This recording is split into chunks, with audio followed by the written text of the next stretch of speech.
जो भी हमको देख और सुन रहा है,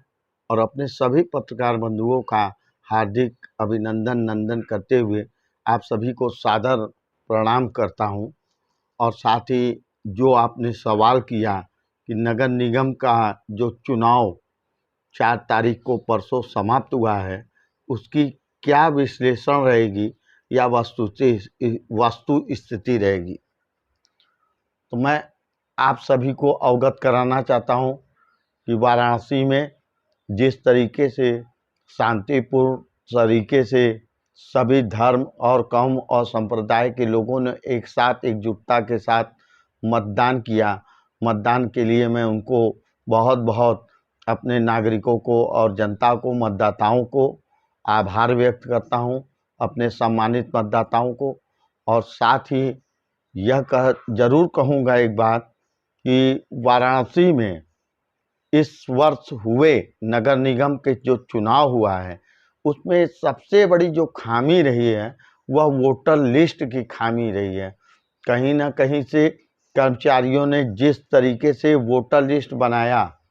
आपने देखा कि बनारस के अंदर मात्र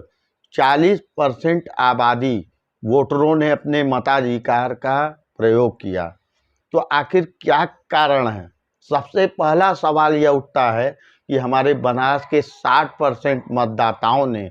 किस कारण से मतदान नहीं किया, और इतना कम मतदान वाराणसी में हुआ, जो कि अपने आप में हम लोगों को एक निराशाजनक और साथ में भारत निर्वाचन आयोग के लिए भी एक निराशाजनक है कि आखिर किस कारण से वोटों का मतदान धीरे धीरे 100% कम होता जा रहा है। तो वोटर लिस्ट की खामी सबसे प्रमुख मुद्दा है कि वोटर लिस्ट जिस तरीके से कर्मचारियों ने बनाया, जो लोग मर गए हैं, मकान बेच दिए हैं, किराएदार थे वो बनारस के बाहर चले गए, उन लोगों का नाम तो मतदाता सूची में दर्ज है, लेकिन जो वर्तमान में मतदाता हैं, जो यहाँ निवास करते हैं, हमारे नए युवा पीढ़ी 18 वर्ष के उपरांत जो मताधिकार करना था, उन लोगों का नाम न दर्ज होना, इन सब चीज़ों का बहुत ही खामियों का असर था, जिसके कारण मतदान बनारस में 40% रहा। क्या पॉलिटिकल असर रहा? क्या सरकार की सत्ता के दबाव के कारण भी कुछ वोटों को काटा गया, ऐसा आपको लगता है? अभी तो इसका विश्लेषण और जांच का विषय है। इस पे भारत निर्वाचन आयोग को और चुनाव आयोग को निश्चित तौर पे और प्रशासन को गंभीरता से विचार करना होगा। मैंने बताया ना कि किस कारण से प्रतिशत कम हुआ। वोटर लिस्ट में नाम ही नहीं रहेगा तो लोग वोट कैसे डालेंगे? जो मर गए, जो चले गए, उनका नाम दर्ज है। जो आने वाले वर्तमान में जो लोग वासिंदे हैं, उनका नाम कटा होना ही मतदान को प्रभावित किया है। आप चुनाव में राजनीति में एक अपना अलग स्थान रखते हैं, कई क्षेत्रों से सभासद लोगों को भी आप लड़ाते हैं, पिछली बार भी लड़ाए थे, संभवतः 12 से 15 आपके सभासद जीते थे। इस बार का क्या समीकरण है? समीकरण है, ध्रुवीकरण है। लोगों को जिन दलों ने टिकट का जिस तरीके से बंटवारा किया और बंदरबाट किया, जिसका सीधा प्रमाण जो प्रत्याशी, जो नौजवान, चाहे जो भी प्रत्याशी रहा हो, 5 साल क्षेत्र में जनता के बीच सा काम किया है, उसको कहीं न कहीं से सभी राजनीतिक पार्टियों ने, चाहे वो कांग्रेस पार्टी हो, भारतीय जनता पार्टी हो, समाजवादी पार्टी हो, उनसे वंचितों उनको टिकट से वंचित रखा है। और अपने अपने चहेतों को, कोई का दाहिना हाथ है, कोई किसी का बायां हाथ है, कोई उनका खास आदमी हो, इस कार्य प्रणाली से दलों ने लोगों का टिकट का बंटवारा किया, और जिससे साफ जाहिर होता है कि बनारस के नगर निगम के पार्षद के चुनाव में निर्दलियों का एक जोर शोर से दबदबा अब की कायम होगा, और जिसका निश्चित तौर पे सभी दलों को काफ़ी भारी संख्या में नुकसान का बनारस के अंदर सामना करना पड़ेगा। अगर नंबर देने की बात किया जाए तो समाजवादी पार्टी, बसपा, भाजपा और कांग्रेस 4 मेयर के प्रत्याशी थे। ओवरऑल अगर कैलकुलेट किया जाए तो किसका पलड़ा आपको भारी दिखता है और क्यों? जहाँ तक देखिए न्यायोचित और सत्यता की बात की जाए, तो भारतीय जनता पार्टी और समाजवादी पार्टी इस बार फिर से सभासदी पे एक बराबर के ही वोटों की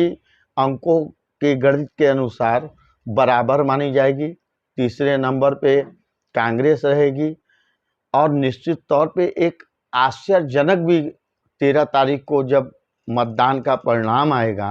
तो निर्दलियों का भी दबदबा बनास के नगर निगम पे दबदबा कायम होने जा रहा है। ये भी एक साफ तौर पे एकदम तस्वीर साफ है। वार्ड नंबर 90 जहां आप रहते हैं, हमारे समस्या लक्सा क्षेत्र का, जी जी जी जी यहाँ पे मनोज सिंह नामक एक सभासद के प्रत्याशी थे, जी। क्या उनका स्थिति रहेगा तथा कुछ सरकारी अड़चने भी आई थी? मनोज कुमार सिंह वर्तमान वार्ड नंबर 90 रामापुरा के वर्तमान पार्षद हैं और अगले वर्ष भी 5 वर्ष पूर्व भी वह सभासद का चुनाव निशान निर्दलीय के तौर पे डमरू के साथ चुनाव के मैदान में उतरे थे और उन्होंने भारतीय जनता पार्टी और समाजवादी पार्टी एवं निर्दलियों को कड़ी टक्कर देते हुए अगला चुनाव भी जीता था। और इस बार भी मनोज कुमार सिंह वार्ड नंबर 90 लक्सा रामापुरा क्षेत्र से बतौर निर्दलीय प्रत्याशी के रूप में, जिनका चुनाव निशान डमरू है, उन्होंने फिर से इस बार बहुत ही बेहतरीन चुनाव के संचालन के साथ आज के डेट में पहले नंबर पे सभी पार्टियों को और निर्दलियों को पछाड़ते हुए फिर से मनोज कुमार सिंह निर्दलीय चुनाव जीतने की ओर अग्रसर हैं। क्या ये माना जाए कि अब लक्सा वार्ड के क्षेत्र के लोग राजनीतिक पार्टियों के ऊपर न विश्वास करके निर्दल प्रत्याशी या काम करने वाले प्रत्याशी को जिताने के लिए लगे हैं? उसका कारण साफ है। सत्ता के वर्तमान विधायक हों, चाहे वर्तमान पार्षद रहे हों, चाहे क्षेत्रीय दल के जो भी कार्यकर्ता हैं, जो भी सत्ता से जुड़े हों चाहे विपक्ष से जुड़े हों, लेकिन जो जनता के साथ जिसका जुड़ाव नहीं होगा, जनता का काम नहीं होगा, कोई भी किसी पार्टी का कार्यकर्ता अपने नेताओं के पास जाता है कि हमारे क्षेत्र में सीवर की समस्या है, सड़क की समस्या है, स्ट्रीट लाइट की समस्या है, या पार्षद से संबंधित इनको जाति प्रमाण पत्र चाहिए, आय प्रमाण पत्र चाहिए, निवास प्रमाण पत्र चाहिए, अगर जनता के साथ उसका सीधा संवाद नहीं है, अनुपलब्ध रह रहा है, उनके लिए उपलब्ध नहीं हो पा रहा है, इसी कारण रहा है कि वार्ड नंबर 90 में रामापुरा के वर्तमान पार्षद मनोज सिंह का जनता के साथ जो जुड़ाव था, जो संबंध था, जनता का जो कार्य था और जो विकास की गाथा उन्होंने वार्ड नंबर 90 में लिखी। इसी कारण जनता आज फिर जनता निर्दलियों के साथ मनोज सिंह के कंधा से कंधा मिलाते हुए फिर से इस बार मतदान किया है कि जो काम करेगा हम उसी को वोट देंगे, जो विकास करेगा हम उसको वोट देंगे, जो हमारे लिए समय पे पार्षद उपलब्ध रहेगा हम उसको वोट देंगे। मैं सुख में हूँ, दुख में हूँ, किसी तरीके की परेशानी है, अगर वह पार्षद वह जनप्रतिनिधि जनता के साथ कंधे से कंधा मिला के चल रहा है तो जनता किसके साथ रहेगी? जनता तो निश्चित तौर पे मनोज सिंह और निर्दलीय प्रत्याशी के ही साथ रहेगी। आपको कौन सा ऐसा चीज लगता है कि जो पिछली बार मनोज सिंह नहीं करा पाए और वो चीज इस बार होना चाहिए, या आपके वार्ड में क्या प्रमुख चीजें हैं जो जिससे कि लगे कि हाँ आपका वार्ड एक आदर्श वार्ड हो गया है? मनोज सिंह ने अपने 5 साल के शासनकाल में ऐसा कोई भी गली, सड़क, सीवर लाइन, पेयजल आपूर्ति, स्ट्रीट लाइट, जिन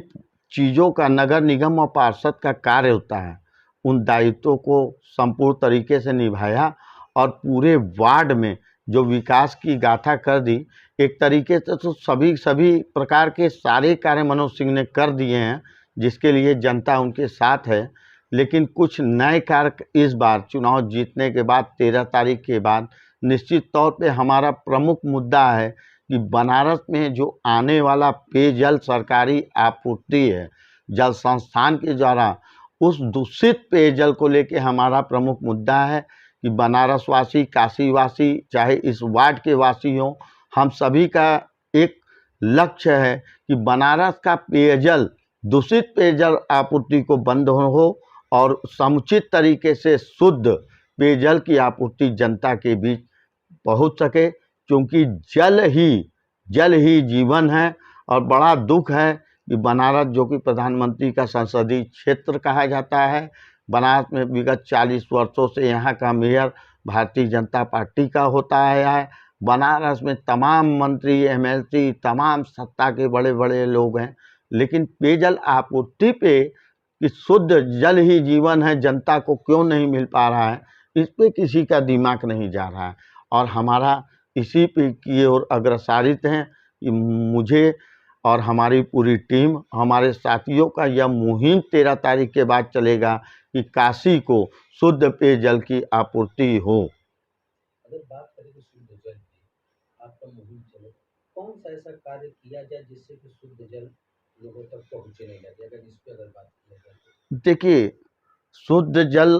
तभी पहुंच पाएगा, जैसा आपको सभी लोगों को ज्ञात है कि आज़ादी के बाद बनारस के अंदर भूमिगत पाइपलाइनें जल संस्थान द्वारा बिछाई गई थी,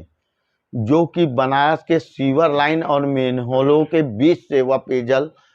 की पाइपलाइन गई हुई है। आज लगभग धीरे धीरे 70, 75, 60 सालों के बाद भी